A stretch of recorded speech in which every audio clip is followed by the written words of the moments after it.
Hi, everyone. My name is Carol from Provident Credit Union. Thank you for joining us for today's webinar where we will be discussing how to pay off student loans. This webinar is being recorded. All attendees will receive a follow-up email with today's recording and a presentation deck within a week. All participants have been muted, so please use the Q&A box for any questions and we'll answer them at the end. Your presenter today is Jeff Lackey.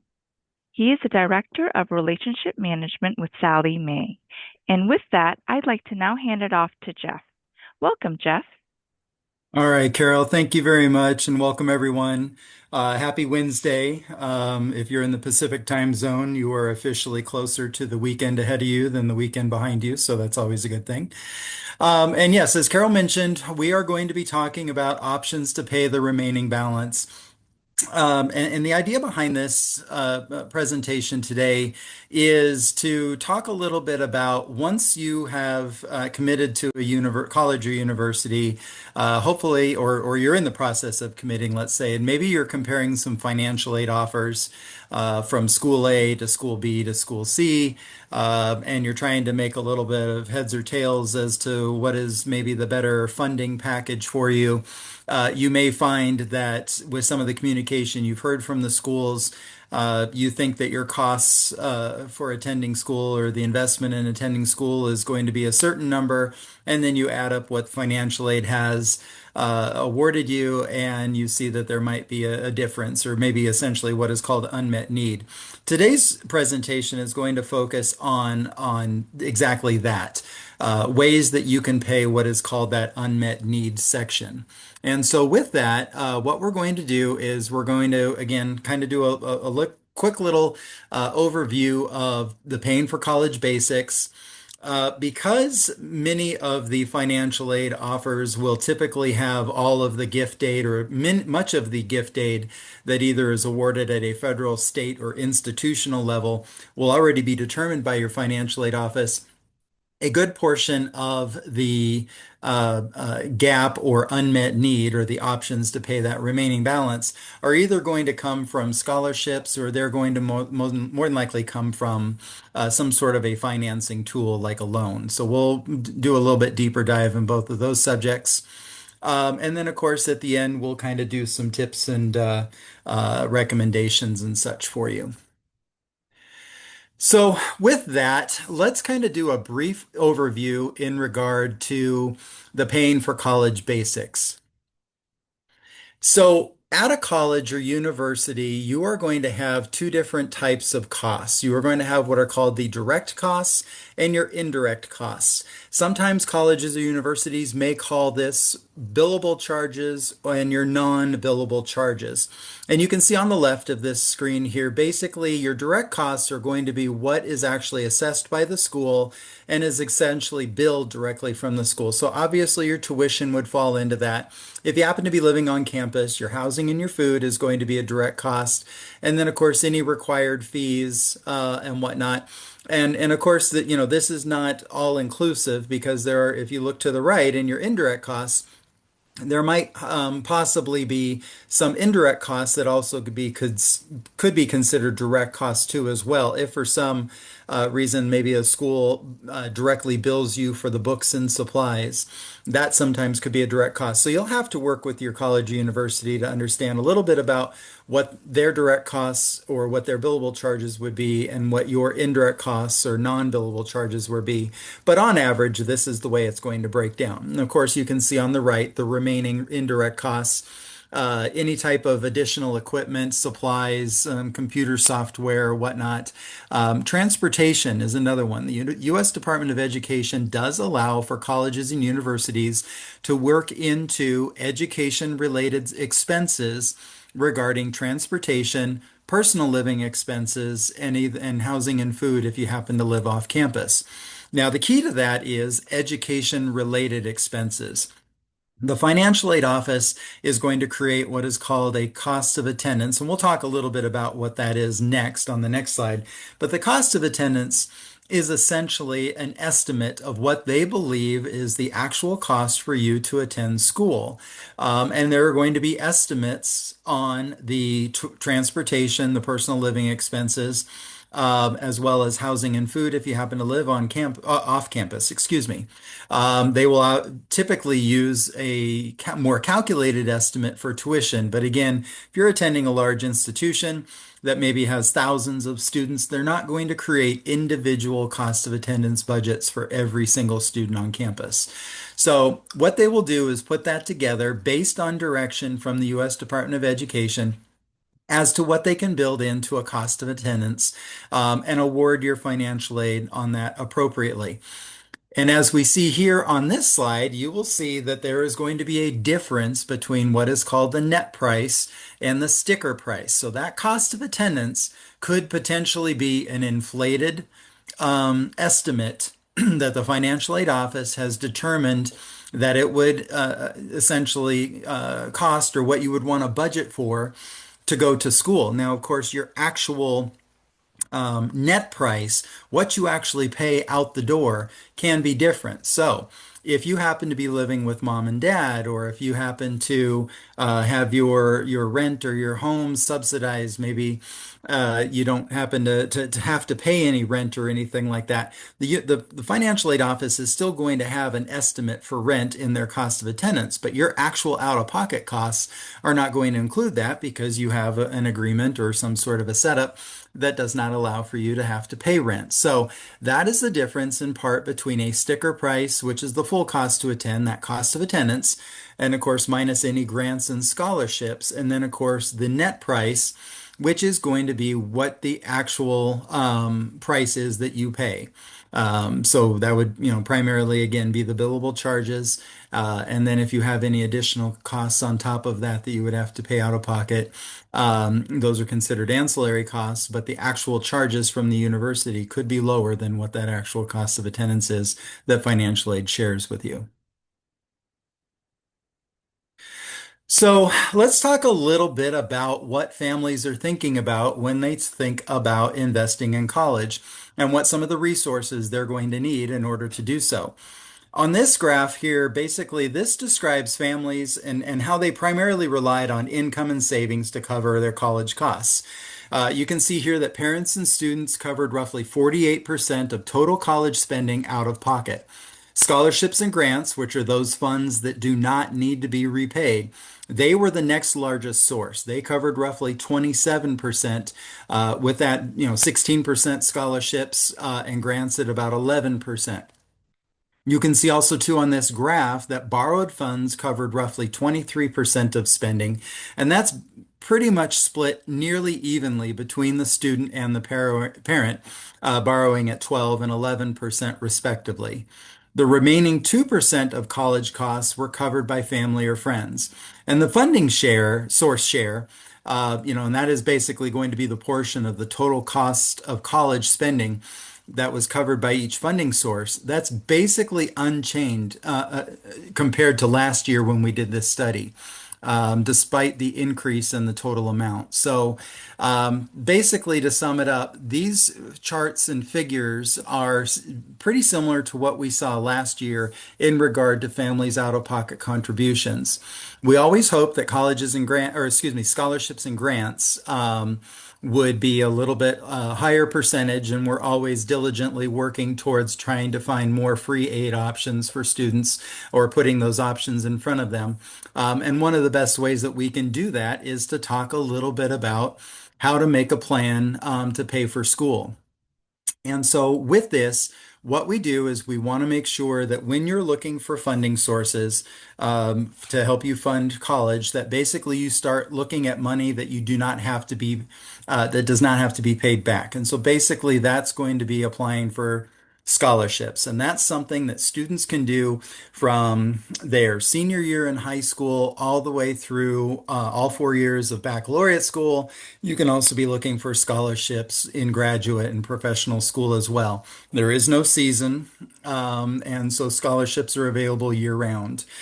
For those some of you that might think that scholarships are only offered to high school students getting ready to go into their first year of bachelor related education, so their freshman year, that's not true. There's scholarships that are available for everyone. So we definitely want to make sure that students understand to be looking for free aid sources anytime that either on a calendar, first of the month be looking, or anytime that you happen to have any free time that you would like to do that with. The second thing that we remind students is to make sure that you apply for federal and state aid by completing the FAFSA or by doing the applicable paperwork to make yourself eligible for the Cal Grant if you happen to be a resident of California. If you believe in looking at the FAFSA that you may not qualify for the FAFSA for whatever reason, maybe there's some citizenship requirements or whatnot, the state of California has an application for the Cal Grant, and that is a state-sponsored grant that does not have a citizenship requirement. And so you are eligible to apply for those funds if you believe that that would be something that faces you or your family's situation.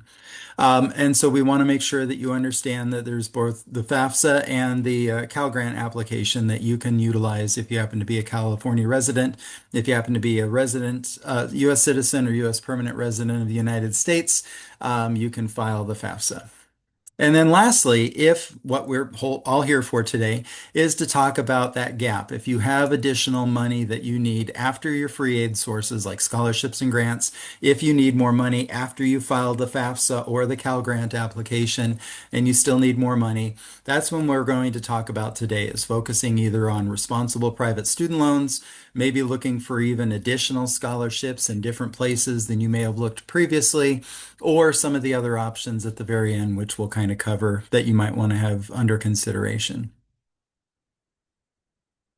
So a little bit about the FAFSA. Today's presentation is not going to focus completely on the FAFSA, but if this happens to be the first time you're hearing about it, we basically just want to do a quick overview of what the FAFSA is.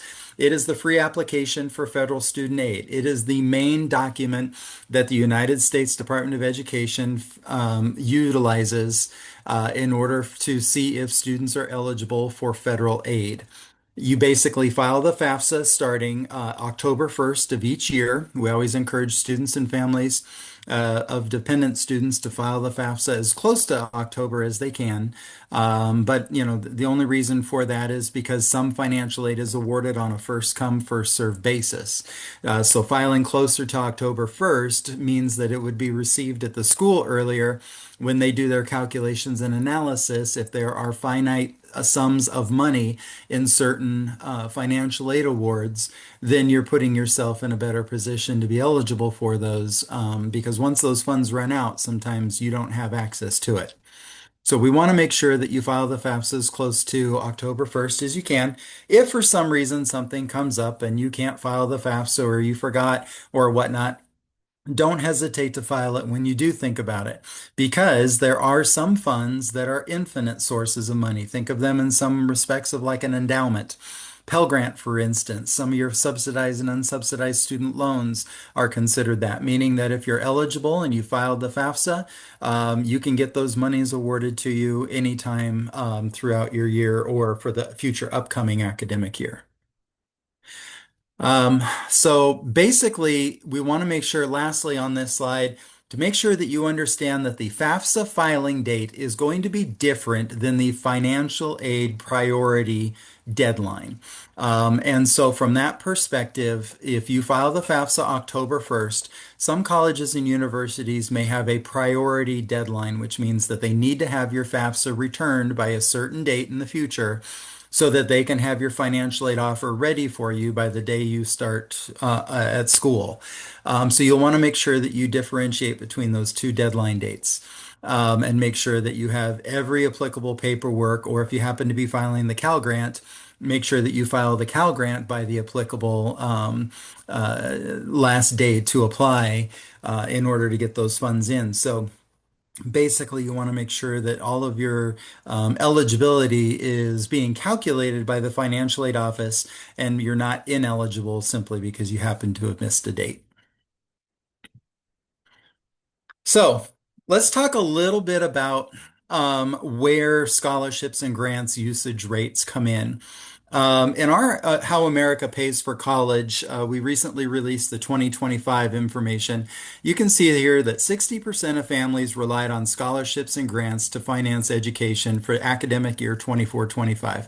Most specifically, 64% used scholarships and 60% used grants. Obviously, colleges are going to be a very prominent source of these scholarships. Families with students attending four-year private schools reported the highest school scholarship amounts, roughly $13,857 on average. And families with students in four-year public schools reported receiving an average of $6,064 from their schools. Families where the student is attending a two-year public school reported the lowest average school scholarship amount of roughly $3,068.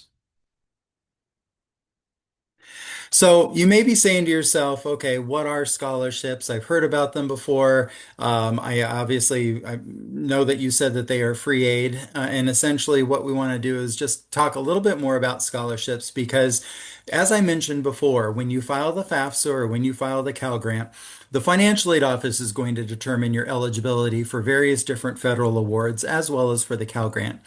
It's great to know about those, but if you have limited time to learn about funding sources for college, it would be better spent looking for other free aid options in the form of scholarships than learning more about a Pell Grant federal Pell Grant, for instance, which financial aid office is going to do the 99% of the determining of your eligibility for that. There's not a whole lot that you can do personally to make yourself eligible for a Pell Grant.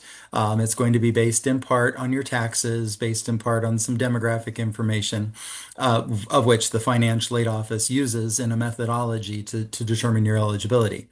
So basically, scholarships are going to be what are called financial aid awards that do not have to be repaid. They are free money.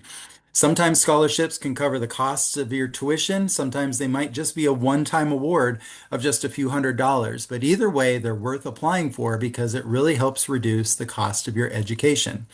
And you may be wondering when you should apply for scholarships.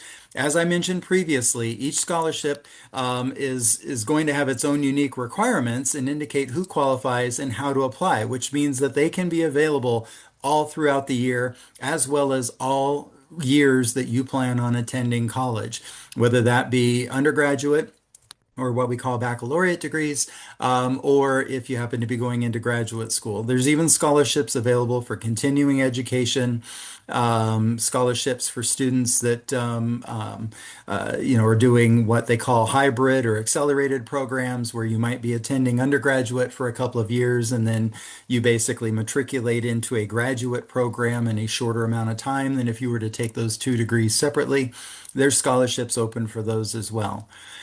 Like I mentioned, some scholarship deadlines can be as early as a year before college starts. So if you're in high school now, you want to be researching and looking at when you should be applying for those scholarships.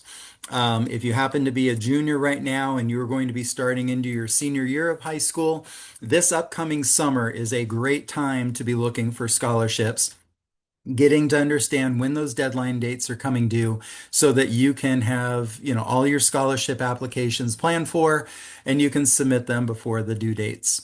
If you have already missed that window, maybe you're already past being a high school senior or so and you're into college, or maybe you're an adult looking at returning to college, don't give up. There is still a lot of scholarship information out there for you, and you can see which ones you want to still apply for now. And lastly, how to apply? Like I said, each scholarship's going to have their own requirements, and sometimes you may find scholarships in other areas, different areas, and some of you may be saying, well, is there one way that I can just do one application and apply for multiple scholarships? The answer to that is yes, there are some that are like that. However, majority of scholarships are going to be offered by donors or foundations, and they're going to have their own specific applications. So having a great calendar, having a forward plan, knowing when due dates are, knowing what the qualifications or the key metrics of a scholarship scholarship, how long it was going to take you to apply for it, is really imperative to make sure that you hit the deadlines and that you apply for them when the windows are open. Some scholarships may even also have multiple openings. They may open in January, they may also reopen in April, reopen in July, and then maybe reopen in October. So sometimes you can apply for a scholarship multiple times throughout a year. Sometimes they're just once a year. So again, the whole focus on this is to make sure that you are out there searching. When you find them, read the application carefully, understand what they're asking for. If you decide that you are going to move forward with it, fill it out completely and make sure that you get it submitted by the deadline date.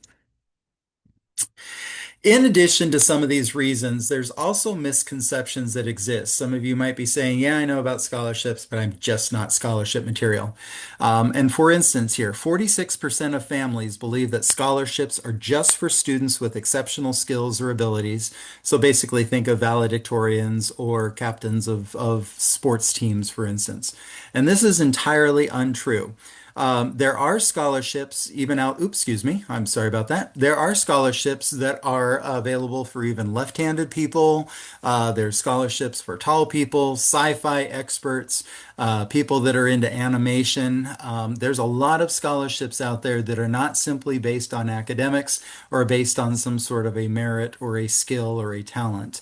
There can be scholarships that are available out there for academic achievement. You can get scholarships based in part or almost completely on financial need. You can also get scholarships based on your involvement in community organizations. So think about, Clean Up the City 2026 or something along those lines. There's sometimes scholarships that are available for that. Of course, obviously sports or other talents and skills. So think maybe music or art. There could be scholarships available for that as well. But if you're part of any clubs or organizations on campuses, leadership or school activities are great places to search for scholarships. There's even scholarships still that are offered in part based on ethnicity. You'll obviously have to check with your college or university on that because there has been some pending legislation to kind of change or modify scholarships that are entirely based on ethnicity, but there are still those that are available out there. So you can even search regarding that. You can also research scholarships based on your religious affiliations. So think about, houses of worship or temples or whatnot that you happen to, or parishes that you happen to participate with, either at your city level or your neighborhood level, or even at a regional level. Scholarships could be available. So definitely, if there's an office manager, so at a local house of worship that you attend, you certainly want to check in there. And lastly, your parents and your parents' affiliation with either a work, a club, or an activity are great places. There's a lot of scholarships that are becoming more and more popular with corporations and organizations where parents may work that offer scholarships on behalf of their dependents. So certainly, definitely, look into that. Maybe start off asking with mom and dad, or if they don't happen to know if there's a corporate website that you might be able to check out. You could certainly research there, or just simply, again, there's maybe an office manager or somebody that might be able to direct you in the right place to kind of research that. So there are many resources that are out there for scholarships. Like we said, we read a lot of these off. Again, many of your federal and state agencies, either filing the FAFSA or the Cal Grant, is more than likely going to put you in eligibility for any of these federal or state agency scholarships. We did not talk on the previous slide about college-specific scholarships. And that is a great source because not only are you going to have scholarships that are offered essentially or made available to you to apply from the admissions department. So when you're meeting with your admissions advisor, they may be talking to you about various different scholarships that you might be available for that are offered by the institution. But let's think a little bit farther, maybe a year or two into your college experience when you're about ready to declare what your major is going to be. Let's say that your major is going to be in education. You want to become a elementary or secondary school teacher, for instance. When you start working and collaborating with the School of Education at your college or university, they too may also offer specific scholarships that are available directly from their department. And those scholarships would be specific for School of Education majors and students that are majoring in various degrees. So you definitely want to check both sources, not only the admissions office when you're initially starting your college experience, but also once you declare is a great way to start learning about some of the institutional scholarships that are out there. On this chart here, the last one, private or online search engines, excuse me, that aggregate scholarship offerings essentially are a great place to learn more about scholarships as well. Some of you might have been saying, okay, I've been looking at this chart, employees and organizations and community centers and such. Where do I even start? Do I have to go to every single corporation that I can think of and try and research for scholarships there? Or is there maybe a central repository that might have them all listed? And the answer to that is a little bit of both. Online search engines are becoming very popular recently, but basically what they do is they work with organizations and communities, foundations, donors, and such that basically will put their scholarships out on this online search. And they will essentially allow for you to look at multiple scholarships, either from a filter service, or maybe you just have to scroll through every scholarship until you see the ones that make sense for you to apply because maybe they share common goals, common traits, common outlook on mission statements, for instance, or maybe they happen to specialize in the degree or certificate that you're applying for or planning on receiving, whatever your metrics may be. But at least online search engines are going to put multiple scholarships in front of you. And there's a lot of scholarship search engines that are out there. Provident Credit Union has one on their website that you can start off with. Sallie Mae also has one as well if you want, but there are also other vetted scholarship search engines that you can find. One of the keys about all of this, whether you're looking for scholarships at the local or community level, scholarships through religious organizations, or scholarships off of search engines, you'll want to make sure that you are applying for scholarships that are free, or that you have access to these scholarships that are free. If you have to pay any money in order to access any of the information from the scholarship provider, I would highly consider moving on. And either secondary, you can maybe find that scholarship offered on a free site or someplace else, or you may just want to pass that scholarship up entirely and look for another one. So let's shift gears a little bit and talk a little bit about exploring student loan options. We've covered a lot about free aid and things that you can do in order to kind of look for other free aid options while you're going to, or while you're waiting for either your financial aid offer from the school, or you've already explored it, you've received your financial aid offer, you're still looking for scholarships. You may not have won one yet or so, but you need some more money in order to get going on your funding of your college. Loans are going to cover a decent portion of that. And so with what we'll do is we'll talk a little bit about the federal student loan programs. And so the federal student loan programs are going to be broken down. Basically, what they call them is the federal direct subsidized and federal direct unsubsidized loans. You can see some of the metrics on these federal loans here. You do need to file the FAFSA in order to be eligible for both of these types of loans. A subsidized loan and an unsubsidized loan differ in based on your need. If you happen to have financial need, which means that after you've received your financial aid offer, or excuse me, after you filed your FAFSA, you've received your financial aid offer, If it's determined that you still have unmet need, you may possibly be eligible for a subsidized direct loan. If you do not have need after all of those calculations have been done, you may still be eligible for unsubsidized loan, which can kind of help you out with what your individual responsibility, so money that you would have from your checking or your savings account, that you could utilize that loan in lieu of utilizing the funds in your bank account. Both of them are federal programs. Both of them you are eligible for as a student by attending school at least half-time status and matriculating in your courses, which means that you're taking courses and passing them and you are moving forward towards a degree or certificate program. And make sure that you are not in default on any other type of financial aid. So these loans are if you have to take out a federal or if you have to take out a loan while you're attending school, these are some of the most attractive loans that you can take out, the federal subsidized and the federal unsubsidized student loans. You can see here with the federal direct subsidized and unsubsidized loans, there are some borrowing limits. You can see those borrowing limits here on the screen. As I mentioned before, you do need to file the FAFSA in order to be eligible for a federal subsidized or unsubsidized loan. You can see the rates currently. These rates are good for another couple of months.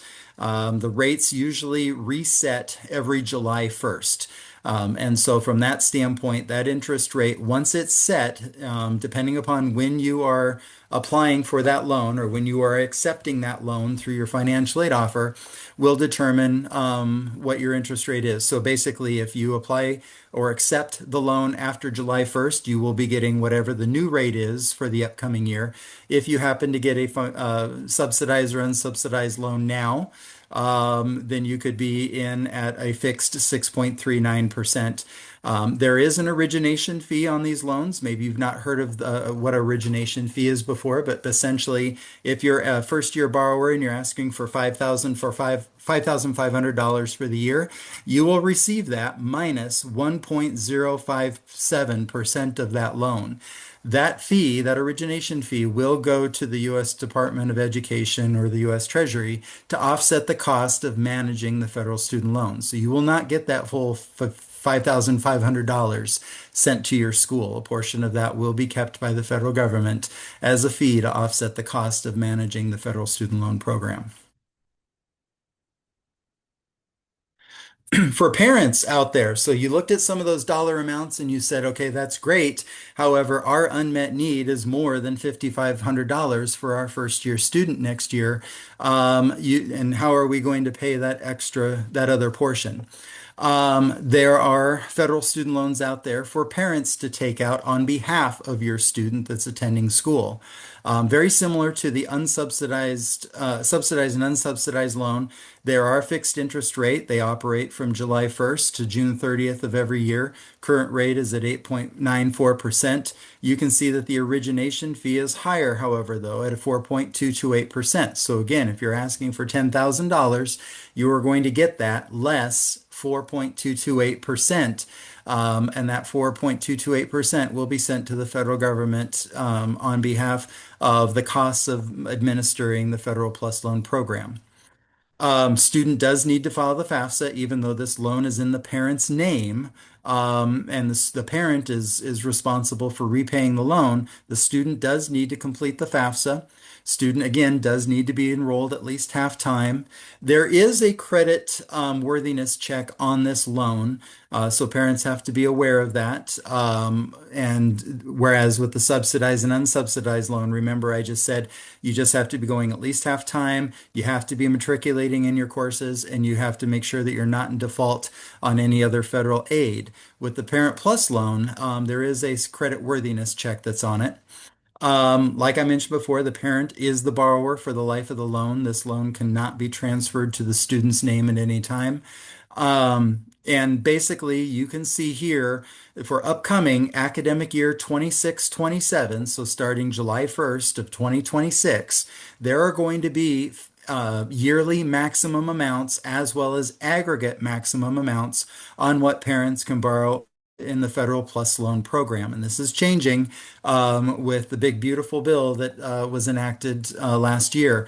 There are now limits on how much a parent can borrow in behalf of the Parent Plus loan. As you can see, 20,000 maximum amount per year. With a total aggregate of $65,000 maximum lifetime amount. So for graduate students, there are some loans that are available for you, and there's a caveat to this screen. So with a graduate student, there is an unsubsidized direct loan that's available for graduate students. Much of the terms are exactly similar to the undergraduate loan the undergraduate unsubsidized student loan. Excuse me, too many U's there for a second. So the direct unsubsidized loan works very similar to the undergraduate loan process. However, there are different aggregate limits for graduate students in the direct unsubsidized loan program.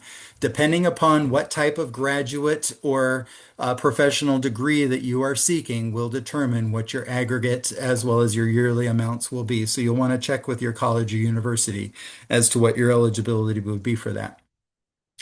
For students that have been borrowing or have borrowed a direct unsubsidized loan or a what is called a graduate plus loan that you see here on the right side of the screen, if you have borrowed that loan towards the current degree or professional program that you are currently in, you will have eligibility under the Graduate Plus loan for anywhere from 1 to 3 years, depending upon how long your course of study would take in order to complete to degree or certificate status. I don't want to get too much into the weeds on this, but basically I would work closely with the financial aid office at your particular school if you think this pertains to you.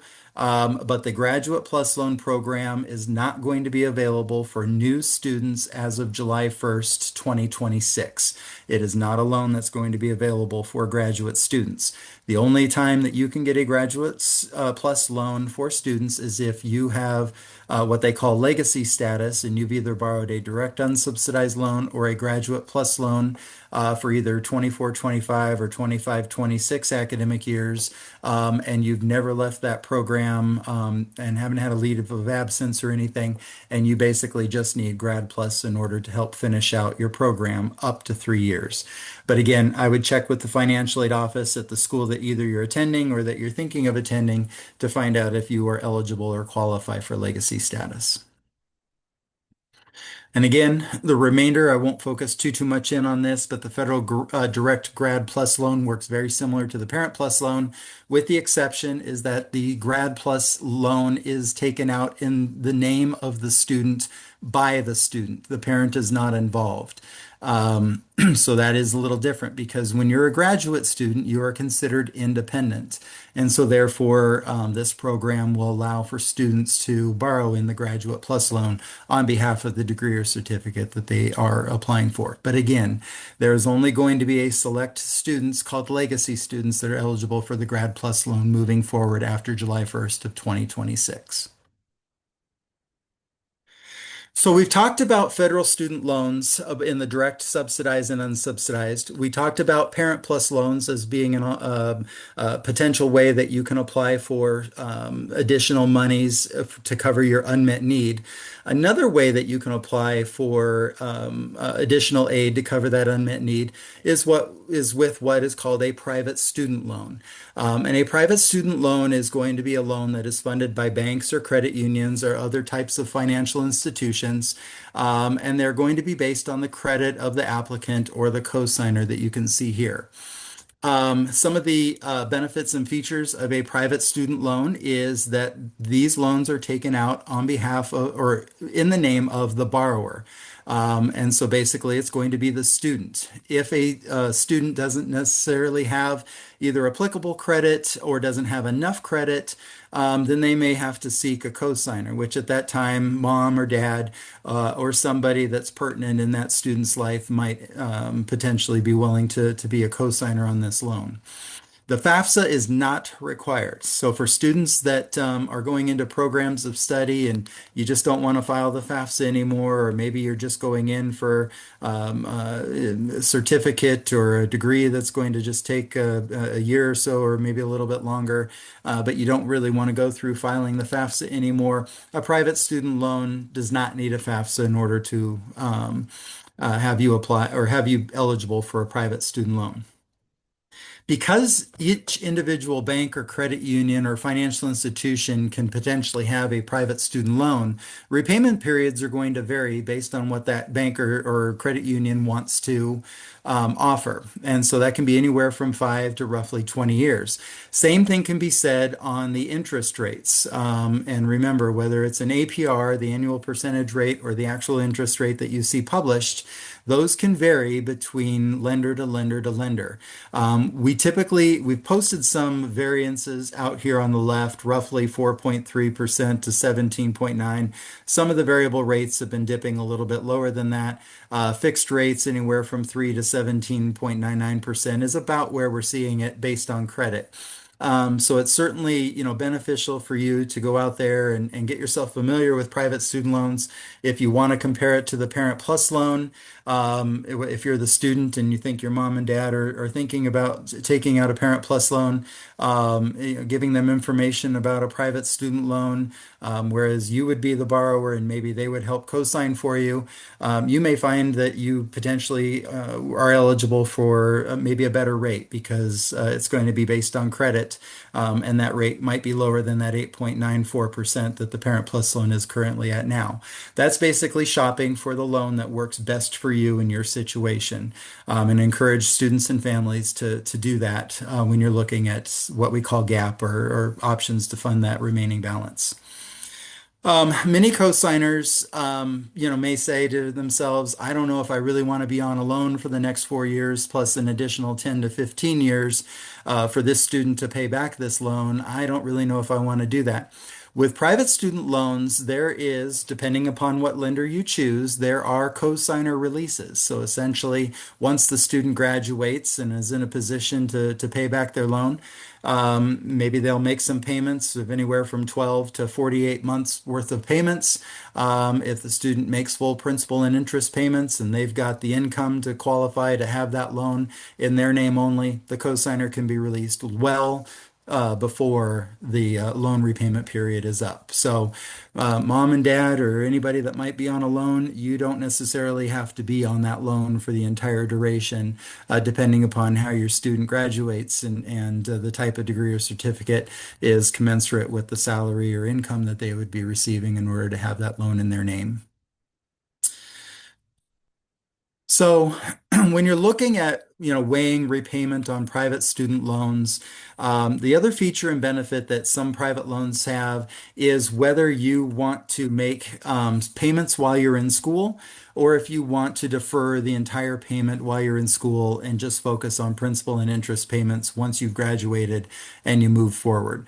So here's a quick comparison. I won't go over all of the numbers on today, but when Carol and her team make this available for you, you can certainly go back and take a look and study these numbers a little bit more. But essentially, what this basically states is that if a student decides that they want to defer their loan payment entirely while they're through school, when they finally graduate and they move into principal and interest payments, their loan monthly payment will be roughly $207.26.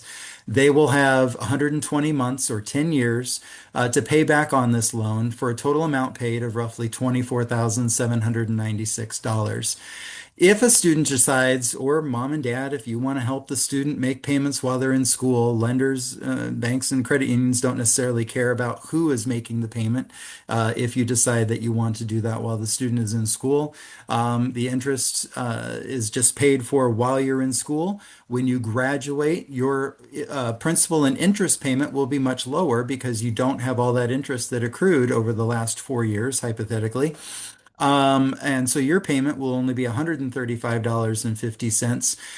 still stretched over that same 120 month or 10-year period, you can see that the amount paid over the entire duration of the loan will be close to $4,200 less than if you defer the loan in its entirety while you're in school. So the power of compounding interest reversed, so to speak. If you take care of the interest while you're in school, you'll end up paying much less on that private loan over the duration of the in-school period as well as your loan repayment period.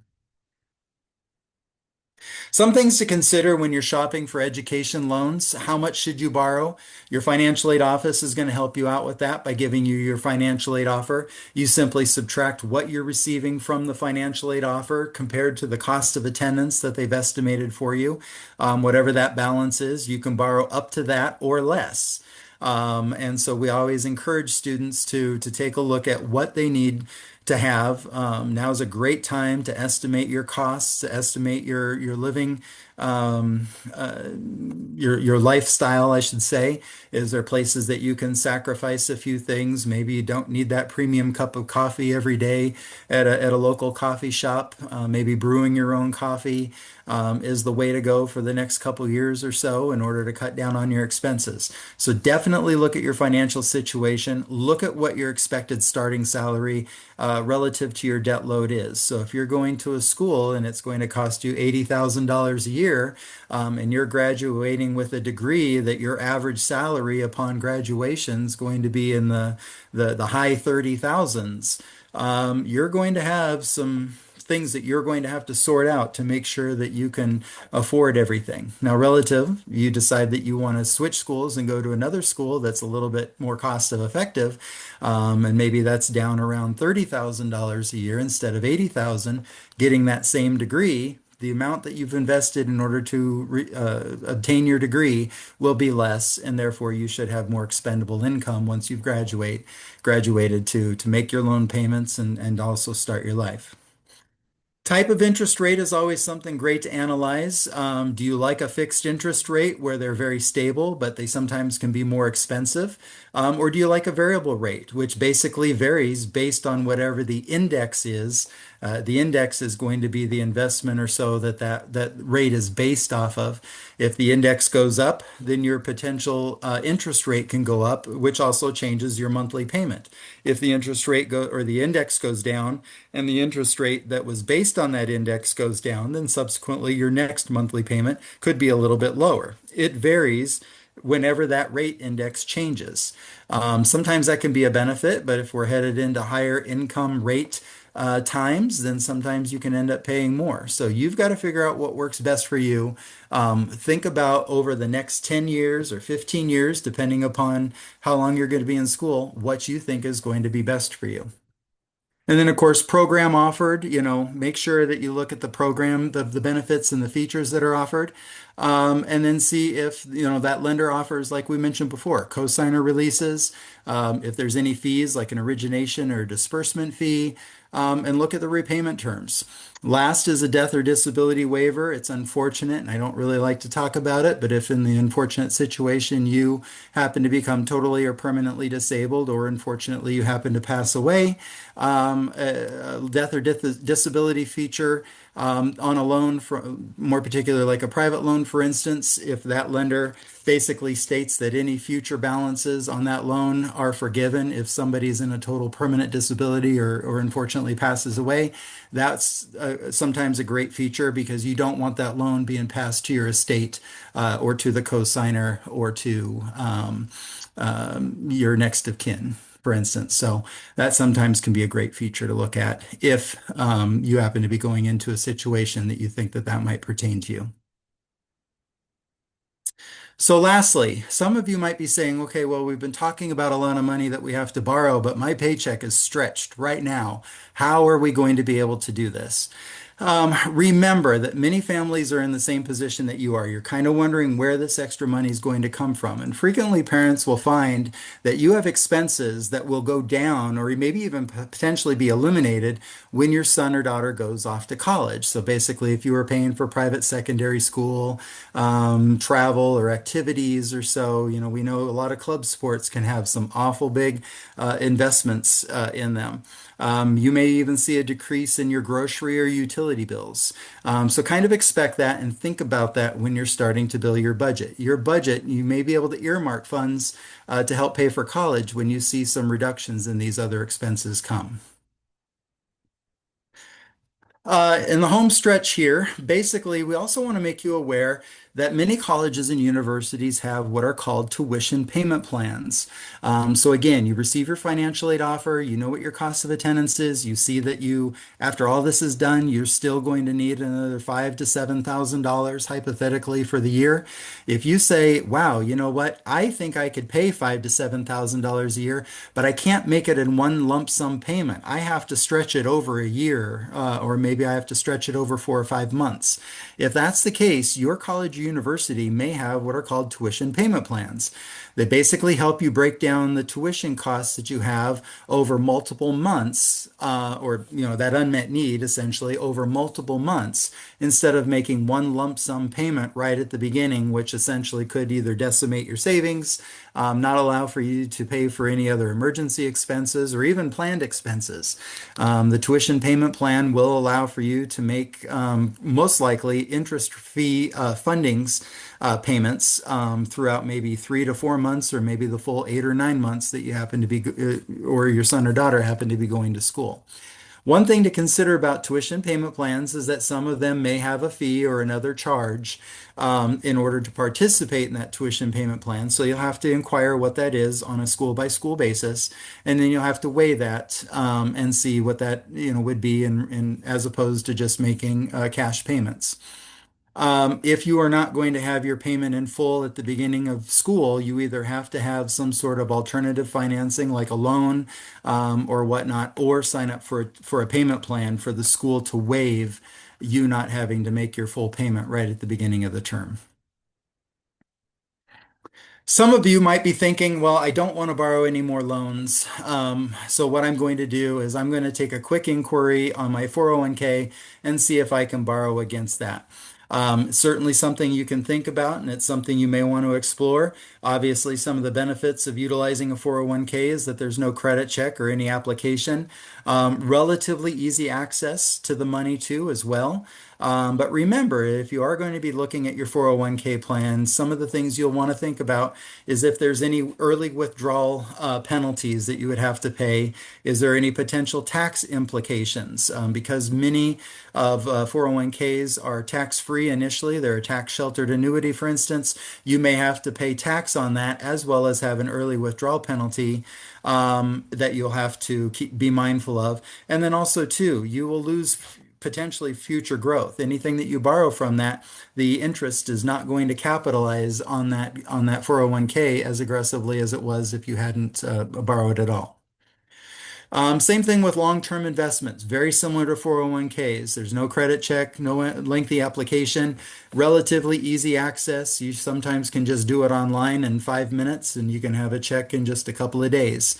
Remember, though, that your long-term investments are going to be, again, for potential future retirement or for other expenses that you have that are planned on in the future. Very similar to 401ks, there might be a loss of future growth, so you'll want to be mindful of that. Depending upon when you want to utilize that term and long-term investment for college expenses, maybe at the time 6 months ago your investment was at a higher rate. Now that you're needing to utilize it, there's been a bit of a loss. And unfortunately, you may have to sell at the time that you're at a loss. So it's something again to be mindful of if you decide that you want to do that. Home equity loans or lines of credit. These can be sometimes attractive. Again, you're borrowing against the equity in your home, so therefore there's relatively easy access. But some of the other things you may want to think about, that home equity line of credit would need to be paid back if for some reason you have to sell your home. Again, if you happen to be in an area, let's say the winds kick up in California and there's some damage done to your home and you need a home equity line of credit to help repair some of that if it's already being utilized for college funding and such, you may not necessarily have the borrowing power to help fix your home. And there might be some closing costs. So again, you'll want to make sure I'm sure that if, Carol and her team would be able to do a better analysis on this. Make sure that you consult their tax advisors, make sure you consult their financial planners and such, and get a better idea as to what situation is going to work best for you. Whether you want to go the private loan route that we've already talked about, or if you want to think of 401ks, home equity lines of credit or so, definitely we encourage you. I'm not a tax advisor, I'm not a financial planner. Certainly take advantage and work with the team at Provident to understand that a little bit better and see which works best for you. Lastly, credit cards. Sometimes people want to think about that. It's super easy just to come right into the business office at college and swipe your credit card and pay your tuition. It is probably the fastest way that you can pay for your tuition and other expenses. However, many colleges and universities will have what are called processing fees, anywhere from 2.5 to maybe 5%. So if you're paying $1,000, you're paying $1,000 plus 2.5 to 5% of $1,000 on top of that to utilize your credit card. Depending upon what little or large loan limit, credit limit you have on that credit card, you may either be maxing out your credit card, which means you can't use it for other expenses, or you may be wildly over what is called the credit utilization rate, which sometimes can actually affect your credit and your credit report. So you'll want to be cognizant of that. At the end, remember, just because a credit card is vast and it's easy, it does have an interest rate that's assigned to it. So if you can't pay that $1,000 off at the end of the month and you're going to carry that balance, chances are you're carrying at a decent interest rate on that. And then, of course, we've talked about them previously, but private student loans is another option, like the 401ks, the private or home equity lines of credit and whatnot. Remember that private student loans are specific for education-related expenses. Like we said, the student can apply. There are cosigner additions in order to help the student qualify for a loan. Many of the lenders out there offer little to zero origination or disbursement fees, but again, you'll want to check that depending upon what program you decide you want to utilize. And again, you're going to be building credit. Your son or daughter is going to be building credit while they have this student loan. Some of the things you want to think about if you are going to defer the payments, there is what is called interest capitalization. I showed you on a previous slide. You could end up paying more for that loan if you're not making your interest payments while you're in school. But again, if you are not in a position to do it and you have to defer the whole thing, if that private student loan is the decision between you dropping out of school or being able to complete your degree, then it might be worth it to pay a little bit extra in interest. So remember that make a plan for who's going to pay. If a student is taking out a private loan, it's going to be in their name. Mom or dad, are you going to help out with them? You want to make sure that that's discussed well in advance of when that loan application comes in. Make sure you utilize free tools. We'll have a slide here that kind of helps you get in some free tools via Provident. Make sure you keep learning about your options. If you don't know, just ask. Check with the financial aid office too as well. You can use combinations of funding sources. You can utilize a portion of tuition payment plan and a portion of private student loan, or a portion of tuition payment plan and maybe a small take from your investments or something. You can blend. It's not just a one or other. You can blend these together. Remember, evaluate your options. Think about all of these different factors when you're thinking about it. It's always best to go in with a plan. I guarantee you things will change while you're moving through. But the more experience that you have planning for it, the better way you have to find answers if or something changes while you're attending school. Make sure that you kind of keep that in mind and make sure that you have flexibility in what you think you're going to be able to do versus what essentially something could happen. Think about if you don't happen to pass a class and or maybe you don't get a good grade or so, and maybe you happen to lose a financial aid award, maybe a scholarship or so because your GPA is not high enough. Sometimes that happens. Kind of have that in the back of your mind as to what your plan would be if something like that were to happen. As I mentioned, Provident Credit Union, if you want to take out your phone and scan the QR code here, Provident has what is called Enrich, which is their financial wellness center. It's free to use. They've got a lot of information. I know that they've got information about what we covered today. Certainly scan that QR code, or you can go out to providencecu.enrich.org for more information.